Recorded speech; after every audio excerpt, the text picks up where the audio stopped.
Gulf ഫോക്കസിലേക്ക് വിശദമായി. Saudi അറേബ്യയിൽ ജയിലിൽ കഴിയുന്ന കോഴിക്കോട് ഫറൂഖ് സ്വദേശി അബ്ദുൾ റഹീമിന്റെ മോചനം വൈകും. കേസ് ഡിസംബർ 8 കോടതി പരിഗണിക്കും. മോചനം വൈകുന്നതിൽ സങ്കടമെന്ന് അബ്ദുൾ റഹീമിന്റെ ഉമ്മ ഫാത്തിമ പറഞ്ഞു. മോചന ഉത്തരവ് പ്രതീക്ഷിച്ചിരുന്ന അബ്ദുൾ റഹീമിന്റെ കുടുംബത്തിന് വേദനയായി നടപടികൾ. കണ്ണീരോടെയുള്ള കാത്തിരിപ്പിലാണ് റഹീമിന്റെ ഉമ്മ. ഇവിടുന്ന് ഇപ്പം ഒന്ന് വരും കഴിച്ചിടാമെന്ന് പറഞ്ഞിട്ടല്ലേ നമ്മളോട് പോകുന്നത്. ഇനി നീട്ടിക്കൊണ്ടുപോകണില്ല. എന്തെങ്ങനെ നീട്ടുന്ന കാക്കൊന്നും ഉണ്ടോന്ന് ഇപ്പം ചോദിച്ചു നോക്കിയൂടെ. ഒന്നും ഇവിടെ ഇത്രയും പെട്ടെന്നൊന്ന് കഴിച്ചിലാക്കി തരാൻ പറ്റും. ഞാനവിടെ നിൽക്കട്ടെ പറഞ്ഞിട്ട് ഒരു നിങ്ങളും കൂടെ നിങ്ങളെ മോനും അവിടെ എത്തും, നിങ്ങൾ മുന്നിലെത്തും എന്നൊക്കെ പറഞ്ഞിട്ടാണ് ഞാൻ പോകുന്നത്. ഇങ്ങനെ എത്ര കാലമായിട്ട് പിന്നെ അവിടെ ഇട്ട് ഇങ്ങനെ കിടക്കും. ഉത്തരവ് വൈകുന്നത് എന്തുകൊണ്ടെന്നറിയില്ലെന്നും വധശിക്ഷ റദ്ദാക്കി 6 മാസത്തോളമായിട്ടും മോചനം നീളുന്നത് സഹിക്കാൻ കഴിയുന്നില്ലെന്നും സഹോദരൻ നസീർ. നല്ലൊരു പ്രതീക്ഷ തന്നെയായിരുന്നു. നമ്മളവിടെ റഹീമിനെ കണ്ടു, എംബസിയിലൊക്കെ പോയി സംസാരിച്ചു. എംബസി ഉദ്യോഗസ്ഥരൊക്കെ നല്ലൊരു നമ്മൾ സ്വീകരണം ഒക്കെ നല്ലതായിരുന്നു. പക്ഷേ ഇങ്ങനെ ഒരു വാർത്ത വന്നത് നമുക്ക് ഉൾക്കൊള്ളാൻ കഴിയുന്നില്ല. 2 ആഴ്ച മാറ്റി വെച്ചു എന്ന് പറഞ്ഞത്. ഫാത്തിമയും നസീറും സൗദി ജയിലിലെത്തി അബ്ദുൾ റഹീമിനെ സന്ദർശിച്ചിരുന്നു. ഇന്ന് പുലർച്ചെയാണ് ഇവർ വീട്ടിൽ തിരിച്ചെത്തിയത്. സൗദി ബാലൻ കൊല്ലപ്പെട്ട കേസിൽ 18 വർഷമായി ജയിലിൽ കഴിയുകയാണ് അബ്ദുൾ റഹീം. 24 കോഴിക്കോട്. നൈജീരിയയുടെ പരമോന്നത പുരസ്കാരമായ grand commander of the order of Niger പ്രധാനമന്ത്രി നരേന്ദ്രമോദി ഏറ്റുവാങ്ങി. പുരസ്കാരം ലഭിക്കുന്ന നൈജീരിയക്കാരനല്ലാത്ത 2ാമത്തെ വ്യക്തിയാണ് പ്രധാനമന്ത്രി നരേന്ദ്രമോദി. എലിസബത്ത് രാജ്ഞിക്കാണ് മുമ്പ് പുരസ്കാരം ലഭിച്ചത്. പ്രധാനമന്ത്രി നരേന്ദ്രമോദിയുടെ ത്രിരാഷ്ട്ര സന്ദർശനത്തിന്റെ ഭാഗമായ നൈജീരിയൻ സന്ദർശനം പൂർത്തിയായി. രാജ്യതലസ്ഥാനമായ അബുജയിലെത്തിയ അദ്ദേഹത്തിന് പ്രസിഡൻഷ്യൽ വില്ലയിൽ ആചാരപരമായ സ്വീകരണം നൽകി. നൈജീരിയൻ പ്രസിഡന്റ് ബോല അഹമ്മദ് ടിനുബുവുമായി നടത്തിയ കൂടിക്കാഴ്ചയിൽ നിരവധി കരാറുകളിൽ ഇരു രാജ്യങ്ങളും ഒപ്പുവെച്ചു.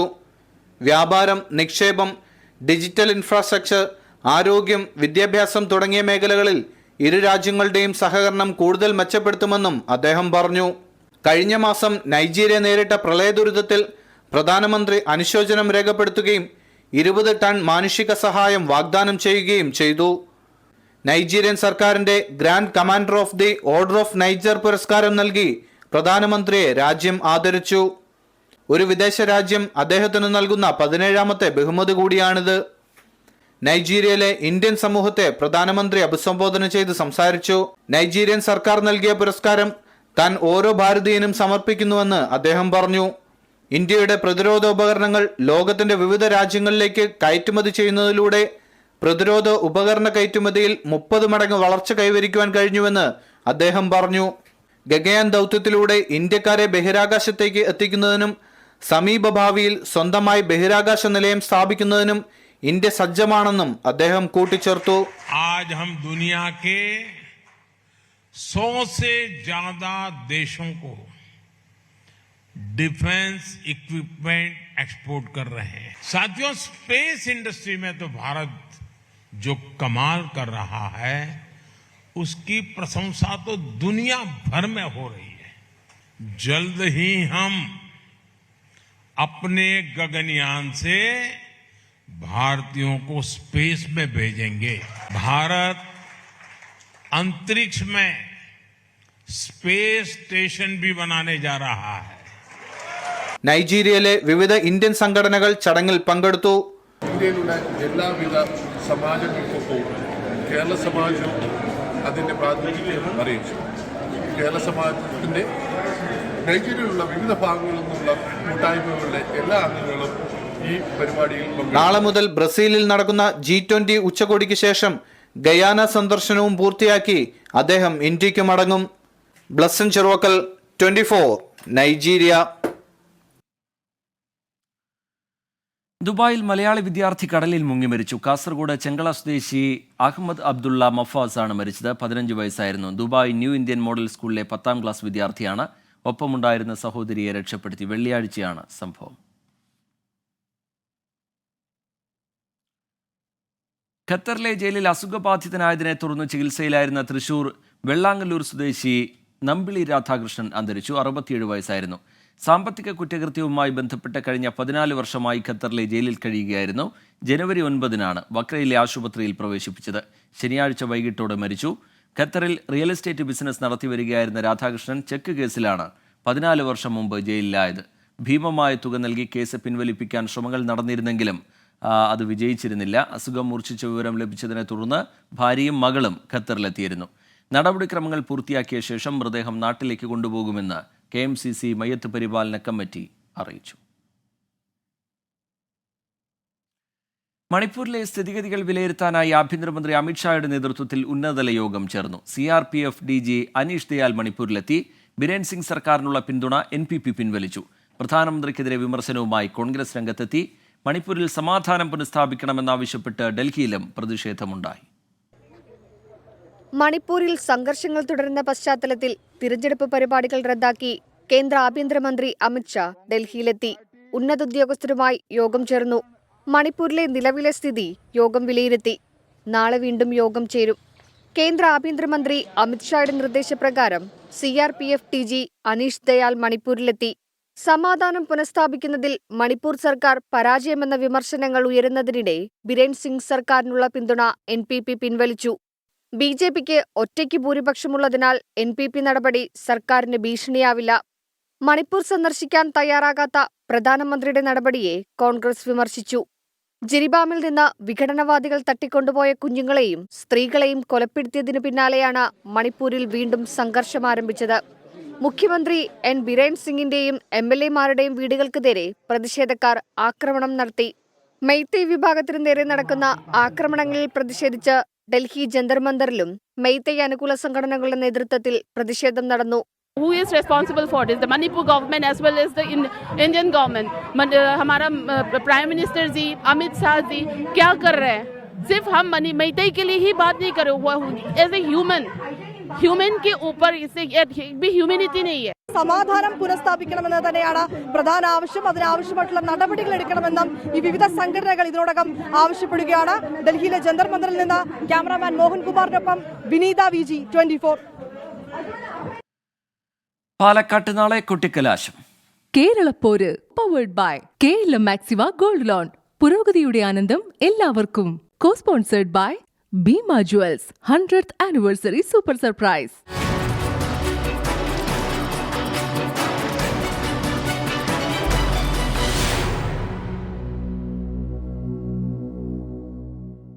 പാലക്കാട് ഉപതെരഞ്ഞെടുപ്പിന്റെ പ്രചാരണം കൊട്ടിക്കലാശത്തിലേക്ക്. അവസാന ലാപ്പിൽ BJP പാളയം വിട്ട് കോൺഗ്രസിനൊപ്പം ചേർന്ന സന്ദീപ് വാര്യരെ ചുറ്റിയാണ് ഏറ്റവും ഒടുവിലത്തെ ചർച്ചകൾ. വോട്ടുറപ്പിക്കാനുള്ള അവസാനവട്ട ഓട്ടത്തിലാണ് സ്ഥാനാർത്ഥികൾ. മുഖ്യമന്ത്രി അടക്കമുള്ള നേതാക്കൾ പാലക്കാട് ക്യാമ്പ് ചെയ്തു. നാടകീയ രംഗങ്ങൾ ഒട്ടേറെ കണ്ട പാലക്കാട് ഉപതെരഞ്ഞെടുപ്പിന്റെ കൊട്ടിക്കലാശത്തിന് മണിക്കൂറുകൾ മാത്രം ബാക്കി. ഡോക്ടർ P സരിൻ LDF സ്ഥാനാർത്ഥിയായതു മുതൽ BJPയുടെ മുഖമായി നിന്നിരുന്ന സന്ദീപ് വാര്യരുടെ കോൺഗ്രസ് പ്രവേശനത്തിനു വരെ പാലക്കാട് സാക്ഷ്യം വഹിച്ചു. മുഖ്യമന്ത്രി പിണറായി വിജയൻ മണ്ഡലത്തിൽ ക്യാമ്പ് ചെയ്താണ് LDF പ്രചാരണത്തിന് ചുക്കാൻ പിടിക്കുന്നത്. മൂന്ന് മുന്നണികളുടെയും പ്രധാന നേതാക്കളെല്ലാം പാലക്കാട് കേന്ദ്രീകരിക്കുന്നു. സന്ദീപ് വാര്യരുടെ കോൺഗ്രസ് പ്രവേശത്തിൽ കറങ്ങുകയാണ് പ്രചാരണത്തിന്റെ അവസാന മണിക്കൂറുകൾ. മൂന്ന് സ്ഥാനാർത്ഥികളും വോട്ടർമാരെ ഒരിക്കൽ കൂടി കാണാനുള്ള പരക്കം പാച്ചിലാണ്. സന്ദീപിന്റെ വരവ് തിരഞ്ഞെടുപ്പിൽ ആവേശമുണ്ടാക്കിയിട്ടുണ്ടെന്ന് രാഹുൽ മാങ്കൂട്ടത്തിൽ. RSSന്റെ സർസംഘചാലക് പോലും ആ നിലപാട് വിട്ട് ഏതെങ്കിലും ഒരു സെക്കുലർ ഫാബ്രിക്കിന്റെ ഭാഗമാകണം എന്നാഗ്രഹിക്കുന്ന ആളുകളാണ് ഇന്ത്യയിലെ മുഴുവൻ സെക്കുലർ മൈൻഡ് സെറ്റ്. അപ്പോൾ അദ്ദേഹം അങ്ങനെ തീരുമാനം എടുത്തതിന് വളരെ പോസിറ്റീവായിട്ടല്ലേ പാലക്കാട് എടുക്കുന്നത്. ന്യൂനപക്ഷ കമ്മ്യൂണിറ്റിക്കിടയിലാണ് ശ്രീ സന്ദീപ് വാര്യരുടെ കടന്നുവരവ് ഏറ്റവും വലിയ ആവേശം ഉണ്ടാക്കിയത്. തിരഞ്ഞെടുപ്പിൽ ഇതൊന്നും പ്രതിഫലിക്കില്ലെന്ന് LDF സ്ഥാനാർത്ഥി P സരിൻ. തെരഞ്ഞെടുപ്പിനെ ബാധിക്കാത്ത വിഷയങ്ങൾ ഞാൻ ഇതുവരെ ഒന്നും മറുപടി പറഞ്ഞിട്ടില്ല. ഈ വിഷയവും അങ്ങനെ തന്നെയാണ്. ഞാനതിന് ഒരു തരത്തിലും മറുപടി പറയാൻ ആഗ്രഹിക്കുന്നില്ല. ഒരു മിനിറ്റ് കൊണ്ട് നിലപാട് മാറ്റിയതിൽ സരിനും സന്ദീപും ഒരുപോലെയെന്ന് വിമർശിച്ച് NDA സ്ഥാനാർത്ഥി C കൃഷ്ണകുമാർ. ഒരു മിനിറ്റ് കൊണ്ട് നിലപാട് മാറുന്ന ആളുകളെ സംബന്ധിച്ച് വിലയിരുത്താൻ, അതിന്റെ പിന്നിലുള്ള എന്താണ് ചേതോവികാരം എന്നുള്ളതൊക്കെ മനസ്സിലാക്കാനുള്ള അത്രയും പ്രബുദ്ധതയുള്ള ആളുകൾ തന്നെയാണ്. സന്ദീപ് ഉണ്ടെങ്കിലും ഇല്ലെങ്കിലും ഞങ്ങൾ ഞങ്ങളുടെ ദൗത്യവുമായിട്ട് മുന്നോട്ട് പോകും. ഞായറാഴ്ചയായതിനാൽ പള്ളികൾ കേന്ദ്രീകരിച്ചും സ്ഥാനാർത്ഥികൾ വോട്ടഭ്യർത്ഥിച്ചു. ഒരു മാസം നീണ്ട പ്രചാരണത്തിന്റെ ഊർജവും ആവേശവും നാളെ കലാശക്കൊട്ടിലും തെളിയും. അനിഷ്ട സംഭവങ്ങൾ ഒഴിവാക്കാൻ പോലീസിന്റെ കനത്ത സുരക്ഷ. ഇനി പന്ത് വോട്ടർമാരുടെ കോട്ടിലാണ്. ആരായിരിക്കും MLA കപ്പിൽ മുത്തമിടുന്നത്? ടീം 24 പാലക്കാട്. സന്ദീപ് വാര്യരുടെ പാണക്കാട് സന്ദർശനത്തിൽ മുസ്ലിം ലീഗിനെ കടന്നാക്രമിച്ച് മുഖ്യമന്ത്രി പിണറായി വിജയൻ. ഇതുവരെ ചെയ്ത കാര്യങ്ങളെല്ലാം മറന്ന് സന്ദീപ് വാര്യരെ മഹാത്മാവായി ചിത്രീകരിക്കാൻ ശ്രമിക്കുകയാണെന്ന് മുഖ്യമന്ത്രി ആരോപിച്ചു. സാദിഖലി തങ്ങൾ ജമാഅത്തെ ഇസ്ലാമി അനുയായിയെപ്പോലെ പെരുമാറുന്നുവെന്നും മുഖ്യമന്ത്രിയുടെ വിമർശനം. സന്ദീപ് BJP വിട്ടപ്പോൾ കൂട്ടക്കരച്ചിൽ ഇടതുപക്ഷത്തെന്നായിരുന്നു PK കുഞ്ഞാലിക്കുട്ടിയുടെ മറുപടി. സന്ദീപ് വാര്യർ പാണക്കാട് എത്തിയതിന് പിന്നാലെയാണ് മുസ്ലിം ലീഗിനെയും പാണക്കാട് സാദിഖ് അലി തങ്ങളെയും മുഖ്യമന്ത്രി രൂക്ഷമായി വിമർശിച്ചത്. മുൻപ് പാണക്കാട് തങ്ങളെ എല്ലാവരും ബഹുമാനിക്കുകയും ആദരിക്കുകയും ചെയ്തിരുന്നു. എന്നാൽ സാദിഖ് അലി തങ്ങൾ അങ്ങനെയല്ലെന്നും സന്ദീപ് വാര്യരുടെ പാണക്കാട് സന്ദർശനം പരാമർശിച്ച് മുഖ്യമന്ത്രി പറഞ്ഞു. പാണക്കാട് തങ്ങൾ എല്ലാവരും ആദരിക്കുകയും ബഹുമാനിക്കുകയും ചെയ്യുന്ന തങ്ങളാണ്. ഇപ്പോഴത്തെ സാദിഖ് അലി തങ്ങളെ പോലെയല്ല. സാദിഖ് അലി തങ്ങൾ ഇപ്പോ ജമാഅത്തെ ഇസ്ലാമിയുടെ സാധാരണഗതിയിലുള്ള ഒരു അനുയായിയുടെ മട്ടിൽ പെരുമാറുന്നയാളാണ്. Sandeep Warrier BJP വിട്ടപ്പോൾ കൂട്ടക്കരച്ചിൽ ഇടതുപക്ഷത്തെന്ന് PK Kunhalikutty. മുഖ്യമന്ത്രി വരെ ഞെട്ടി. തങ്ങൾക്കെതിരായ മുഖ്യമന്ത്രിയുടെ പരാമർശം ഗതികേടിന്റെ അങ്ങേയറ്റമെന്നും PK കുഞ്ഞാലിക്കുട്ടി. സന്ദീപ് വാര്യർ BJP വിട്ടപ്പോൾ കൂട്ടക്കരച്ചിൽ ഇടതുപക്ഷത്താണ്. വലിയ സങ്കടം. മുഖ്യമന്ത്രി വരെ സന്ദീപ് വാര്യർ കോൺഗ്രസ് പോയതിലാണ് വലിയ ഷോക്ക്. പാണക്കാട് സന്ദീപ് വാര്യർ ഇങ്ങോട്ട് വന്നിരിക്കുകയാണ്. അതിന് തങ്ങൾക്ക് വരെ കുറ്റം. ഇന്ന് രാവിലെയായിരുന്നു സന്ദീപ് വാര്യർ പാണക്കാടെത്തിയത്. ന്യൂനപക്ഷ വിരുദ്ധ പ്രസ്താവനകളിൽ ഖേദപ്രകടനം നടത്തിയ സന്ദീപ് പാണക്കാട് കുടുംബത്തിനെ പുകഴ്ത്താനും മറന്നില്ല. ഏത് സമയത്തും ആർക്കും സഹായം ചോദിച്ച് കടന്നു വരാൻ കഴിയുന്ന ഹൃദയവിശാലതയുള്ള ഒരു തറവാട്, അവിടേക്ക് ഇന്ന് കടന്നു വരാൻ സാധിക്കുന്ന സമയത്ത്, പ്രത്യേകിച്ചും ഇന്നലെ ഇന്ത്യൻ നാഷണൽ കോൺഗ്രസിൽ അംഗത്വം സ്വീകരിച്ച് ഇന്ന് ഇവിടേക്ക് കടന്നു വരാൻ സാധിക്കുമ്പോൾ അത് അങ്ങേയറ്റം ചാരിതാർത്ഥ്യമുണ്ട്. സന്ദീപിനെ സാദിഖ് അലി തങ്ങൾ സ്വാഗതം ചെയ്തു. സന്ദീപ് വാര്യരുടെ ഈ കടന്നുവരവിനെ ഏറെ സന്തോഷത്തോടെയാണ് ഞങ്ങളെല്ലാവരും നോക്കിക്കാണുന്നത്. അദ്ദേഹത്തിൻ്റെ കഴിഞ്ഞ കാലങ്ങളിലുള്ള നിലപാടുകളൊക്കെ മാറ്റി മതേതരത്വത്തിൻ്റെയും ജനാധിപത്യത്തിൻ്റെയും സൗഹാർദ്ദത്തിൻ്റെയും ഒരു രാഷ്ട്രീയ ഭൂമിയിലേക്ക് അദ്ദേഹം കടന്നു വന്നിരിക്കുകയാണ്. ഏറെ സന്തോഷമുണ്ട്. 24 മലപ്പുറം. പാലക്കാട് ഉപതെരഞ്ഞെടുപ്പിന് നാളെ കൊട്ടിക്കലാശമാണ്. ഒരു മാസമായി തുടരുന്ന സജീവ പ്രചാരണത്തിൽ 3 മുന്നണികളുടെയും സ്ഥാനാർത്ഥികൾക്ക് വന്ന മാറ്റം എന്തൊക്കെയാണ്? കാണാം വിപിൻ സി വിജയൻ തയ്യാറാക്കിയ റിപ്പോർട്ട്.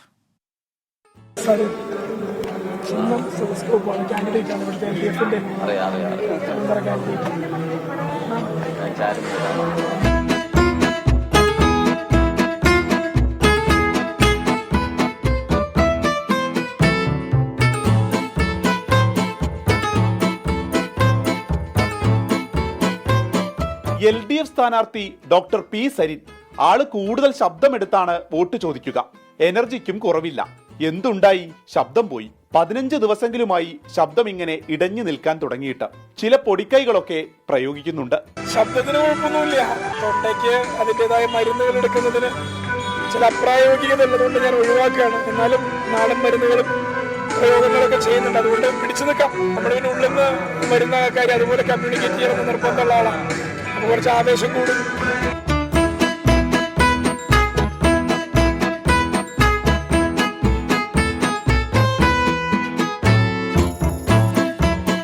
ഇനി നേരെ UDF സ്ഥാനാർത്ഥി രാഹുൽ മാങ്കൂട്ടത്തിലിന്റെ കാര്യത്തിലേക്ക് വരാം. പൊള്ളുന്ന ചൂടാണ് പാലക്കാട്. അതിലൊന്ന് വാടിയോ എന്ന് സംശയം. രാഹുൽ ഒരു കാരണവശാലും അത് സമ്മതിച്ചു തരില്ല. പക്ഷേ പ്രവർത്തകർക്കിടയിൽ അങ്ങനെ ഒരു അടക്കം പറച്ചിലുണ്ട്. ഇനി അങ്ങോട്ട് ഈ ചൂടേൽക്കാൻ ഉണ്ടാകുമെന്നൊക്കെയാണ് രാഹുലിന്റെ പക്ഷം. അങ്ങനെയൊന്നും പാടത്തില്ല. നമ്മളിനി എത്ര വാടിയെന്ന് വിചാരിച്ചാലും, ശരീരം എത്ര വാടിയെന്ന് വെച്ചാലും, നമ്മൾ ഈ ആളുകൾക്കിടയിലേക്ക് പോകുമ്പോൾ ഉണ്ടല്ലോ, അവരുടെ ഒരു പോസിറ്റീവ് റെസ്പോൺസ് ഉണ്ട്. അത് നമ്മളെ ഭയങ്കരമായിട്ട് നമുക്ക് തണൽ തരികയും നമുക്ക് സ്നേഹം തരികയൊക്കെ ചെയ്യുന്നതാണ്. അപ്പോൾ അതുകൊണ്ട് അങ്ങനൊന്നും പാടത്തില്ല. 2021 തെരഞ്ഞെടുപ്പിൽ വലിയ വേനലിന് ഇവിടെ ഉണ്ടായിരുന്ന ആളാണ്. അപ്പോൾ 26 വേനലിലും 31 വേനലിലും ഒക്കെ ഇവിടെ തന്നെ ഉണ്ടാകും.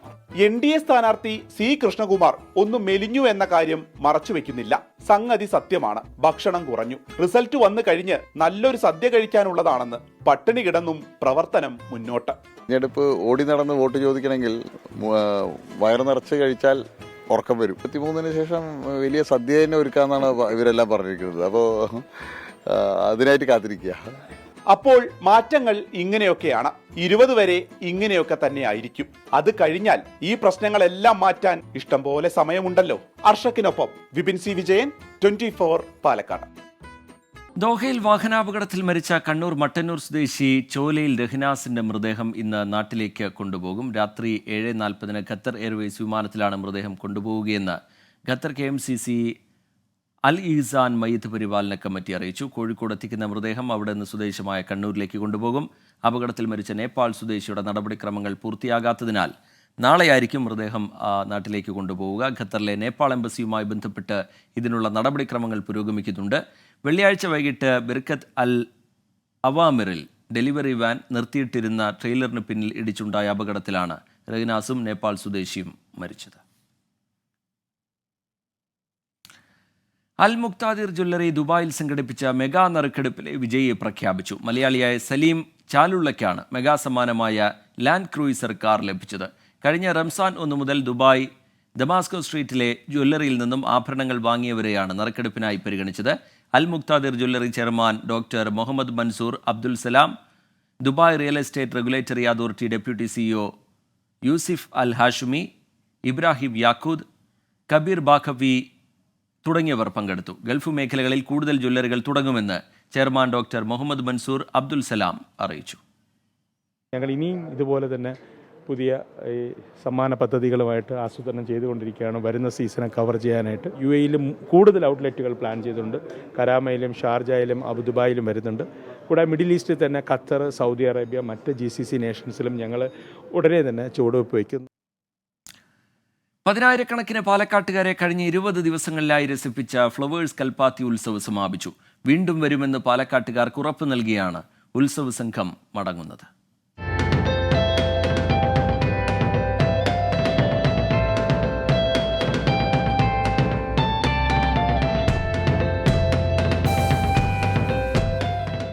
പാലക്കാട്ടുകാർക്ക് ആസ്വാദനത്തിന്റെ മറ്റൊരു തലം തുറന്നു നൽകിയ ഫ്ലവേഴ്സ് കൽപ്പാത്തി ഉത്സവ് സമാപിച്ചു. കാണികളെ വിഭവങ്ങൾ കൊണ്ട് വിസ്മയിപ്പിച്ചു ഉത്സവ്. പ്രേക്ഷക പ്രീതി നേടിയ താരങ്ങൾ പലകുറി ഉത്സവവേദിയിൽ പാലക്കാട്ടുകാരെ കാണാനെത്തി. പ്രസിദ്ധ ഗായകർ വേദിയിൽ സംഗീതമഴ തീർത്തു. കേരളത്തിലെ അറിയപ്പെടുന്ന മിമിക്രി താരങ്ങൾ കുടുകുടാ ചിരിപ്പിച്ചു. ഇന്നത്തെ കൊച്ചിൻ മ്യൂസിക് ഡ്രീംസിന്റെ സംഗീതരാവ് കൽപ്പാത്തി ഉത്സവിന്റെ കൊട്ടിക്കലാശമായി. വീണ്ടും വീണ്ടും എത്തണമെന്ന അപേക്ഷയുമായാണ് പാലക്കാട്ടുകാർ ഉത്സവ സംഘത്തെ യാത്രയാക്കിയത്. 24 പാലക്കാട്. ഉന്നതി ഫയൽ കൈമാറ്റ വിവാദത്തിൽ തനിക്കെതിരായ റിപ്പോർട്ട് വ്യാജമെന്ന് N. പ്രശാന്ത് IAS. സസ്പെൻഷനിൽ വേദനയില്ല. തനിക്കെതിരെ അന്യായ റിപ്പോർട്ടുണ്ടാക്കിയെന്നും N. പ്രശാന്ത് 24നോട് പറഞ്ഞു. 24 ജനകീയ കോടതിയിലായിരുന്നു പ്രതികരണം. ഉന്നതിയുമായി ബന്ധപ്പെട്ട ഫയലുകൾ താൻ കൈമാറിയതിന് തെളിവുണ്ട്. സ്ക്രീൻഷോട്ട് പുറത്തു വന്നതിൽ തനിക്ക് പങ്കില്ലെന്നും N. പ്രശാന്ത്. വളരെ ഭംഗിയായിട്ട് ആ സ്ഥാപനം ഓടിച്ച് ഞാൻ അവിടെ നിന്ന് പടിയിറങ്ങിയാണ്. 1 വർഷമായി. അതിനുശേഷം അവിടെ നിന്ന് എന്തോ ഡോക്യുമെന്റ് കാണാനില്ല എന്ന് പറഞ്ഞൊരു വ്യാജമായി കുക്കപ്പ് ചെയ്യുക. അതാരാണ്? ആ വകുപ്പിൽ ഇപ്പം ഇല്ലാത്ത ആൾക്കാരാണ്. പക്ഷേ ചെയ്ത് കഴിയുമ്പോൾ ഉള്ളൊരു വിഷയം എന്ന് പറഞ്ഞാൽ പബ്ലിക് ഡൊമൈനിൽ ഇടുകയാണ്. ഇട്ട് നമ്മളെ ഒരു you get humiliated publicly. A. ജയതിലകുമായി വ്യക്തിവിരോധമില്ല. ഫയലുകളെക്കുറിച്ച് വ്യാജ റിപ്പോർട്ട് നൽകിയതിനാലാണ് താൻ ഇടപെട്ടത്. സർക്കാർ ഫയലുകളിൽ കൃത്രിമം കാണിക്കുന്നത് അനുവദിക്കാനാവില്ല. ചെയ്യാൻ പാടില്ലാത്ത, അതിര് വിടാൻ പാടില്ലാത്ത ചില കാര്യങ്ങളുണ്ട് എന്നാണ് എൻ്റെ ഫേസ്ബുക്ക് പോസ്റ്റ് അല്ല എൻ്റെ അഭിപ്രായത്തിൽ അതിരുവിടുന്നത് എന്ന് പറഞ്ഞാൽ പക അല്ലെങ്കിൽ വിദ്വേഷം, ഒരാളെ ശരിപ്പെടുത്തണം എന്നൊക്കെ തീരുമാനിച്ച് ഏത് അറ്റം വരെയും പോവുക, സർക്കാർ ഫയലുകൾ പോലും മാറ്റുക, കൃത്രിമം നടത്തുക, അതൊന്നും ആക്സെപ്റ്റബിൾ അല്ല. കീഴുദ്യോഗസ്ഥരുടെ മേലെ കുതിര കയറുന്ന ഒരുപാട് ഉദ്യോഗസ്ഥരുണ്ട്. താൻ ആ വിഭാഗത്തിൽ പെടില്ല.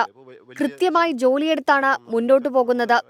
സാമൂഹിക മാധ്യമത്തിൽ മുൻമന്ത്രി J. മേഴ്സിക്കുട്ടിയമ്മയ്ക്കെതിരായ കമന്റ് വേണ്ടായിരുന്നുവെന്ന് ഇപ്പോൾ തോന്നുന്നുവെന്നും N. പ്രശാന്ത് പറഞ്ഞു. News desk 24. ഗൾഫ് ഫോക്കസിലേക്ക് വീണ്ടും സീപ്ലെയിൻ പദ്ധതി താൽക്കാലികമായി നിർത്തിവെക്കണമെന്ന് മത്സ്യത്തൊഴിലാളി കോർഡിനേഷൻ കമ്മിറ്റി. മത്സ്യത്തൊഴിലാളികളുടെ ആശങ്ക പരിഹരിക്കണമെന്നും മുഖ്യമന്ത്രിക്ക് കത്ത് നൽകുമെന്നും PP ചിത്തരഞ്ജൻ MLA പറഞ്ഞു. 24 എക്സ്ക്ലൂസീവ്. സീപ്ലെയിനിലൂടെ പറന്നിറങ്ങിയ വിവാദങ്ങൾക്കും അറുതിയില്ല. തൽക്കാലം വെള്ളത്തിലൂടെ പ്ലെയിൻ പറത്തേണ്ടെന്ന നിലപാടിലാണ് മത്സ്യത്തൊഴിലാളി കോർഡിനേഷൻ കമ്മിറ്റി. വികസനത്തിനെതിരല്ലെന്നും സീപ്ലെയിനുമായി ബന്ധപ്പെട്ട മത്സ്യത്തൊഴിലാളികളുടെ ആശങ്ക സർക്കാർ അകറ്റണമെന്നും PP ചിത്തരഞ്ജൻ 24നോട് പറഞ്ഞു. വിനോദസഞ്ചാര മേഖലയിലെ സാധ്യതകളെ വിനിയോഗിക്കുന്നതിന് മത്സ്യത്തൊഴിലാളി സമൂഹം എതിരല്ല. അടിയന്തരമായി അങ്ങനെ ഒരു കോൺഫറൻസ് വിളിച്ചുകൂട്ടി മത്സ്യത്തൊഴിലാളി സംഘടനകളെ ഈ കാര്യങ്ങളെ ബോധ്യപ്പെടുത്തി അതുവഴി മത്സ്യത്തൊഴിലാളികളിലേക്ക് ഈ സന്ദേശം എത്തിച്ചുകൊണ്ട് അവരുടെ കൂടെ സഹകരണത്തോടുകൂടി ഈ പദ്ധതിയുമായി മുന്നോട്ട് പോകാൻ തയ്യാറാകണം. നിലവിൽ സീപ്ലെയിനെതിരെ സമരമില്ല. മുഖ്യമന്ത്രിയും ടൂറിസം വകുപ്പും മത്സ്യത്തൊഴിലാളി കോർഡിനേഷൻ കമ്മിറ്റിയും നടത്തുന്ന ചർച്ച അനുകൂലമല്ലെങ്കിൽ രണ്ടാം ഘട്ട പ്രതിഷേധത്തെക്കുറിച്ച് ആലോചിക്കും. ഗവൺമെന്റ് അടിയന്തരമായി മത്സ്യത്തൊഴിലാളി സംഘടനകളുമായി ചർച്ച ചെയ്യണമെന്നാണ് ഞങ്ങളിന്ന് തീരുമാനമെടുത്തിട്ടുള്ളത്. ഞങ്ങൾ ഞങ്ങളുടെ നിലപാട് ഗവൺമെന്റിനോട് പറയും. ഇതിനകത്ത് കോർഡിനേഷൻ കമ്മിറ്റി ഒറ്റ സ്വരത്തിലാണ്. ഭരണകക്ഷി മത്സ്യത്തൊഴിലാളി യൂണിയൻ തന്നെ സീപ്ലെയിനെതിരെ രംഗത്തെത്തിയിരിക്കുന്നത് സർക്കാരിന് തലവേദനയാണ്. നേരത്തെ വനം വകുപ്പും എതിർപ്പ് പ്രകടിപ്പിച്ചിരുന്നു. ചർച്ച ചെയ്ത പ്രശ്നങ്ങൾക്ക് പരിഹാരം കാണാതെ സീപ്ലെയിനുമായുള്ള ടൂറിസം വകുപ്പിന്റെ മുന്നോട്ട് പോക്ക് സർക്കാരിന് തിരിച്ചടിയുണ്ടാക്കാൻ സാധ്യതയുണ്ട്.